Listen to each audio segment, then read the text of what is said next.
Jeste li ikad stavili aspirin u ocat? Ako imate aspirin kojem je prošao rok trajanja, nemojte ga baciti. Umjesto toga, isprobajte ove kreativne načine kako ga možete iskoristiti. Danas ćemo vam pokazati nekoliko korisnih savjeta. Za početak, uzmite aspirin, stavite ga u papirnati ručnik i zdrobite ga čekićem. Dok to radim, napišite mi iz kojeg dijela svijeta me gledate. Ja sam iz Hrvatske i volim upoznavati ljude iz cijeloga svijeta. Hvala vam na podršci. Polovicu smrvljene mješavine istresite u posudu, a drugu polovicu ostavite za kasnije. U posudu s aspirinom dodajte pola litre vode i dobro promiješajte. Zatim ubacite žlicu octa. Sigurno se pitate čemu ovo služi.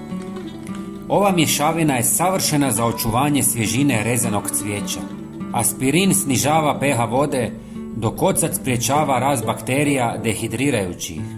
Kombinacija ovih sastojaka stvara idealne uvjete za cvijeće, omogućujući mu da dulje ostane svježe i lijepo. Ovaj trik može produžiti život vaših cvjetnih aranžmana za nekoliko dana. Drugu polovicu aspirina stavite u drugu posudu, dodajte 1 do 2 žlice šampona i dobro promiješajte. Aspirin je sjajan dodatak šamponu jer sadrži salicilnu kiselinu koja pomaže ukloniti mrtve stanice kože stjemena, smanjuje perut i umiruje svrbež.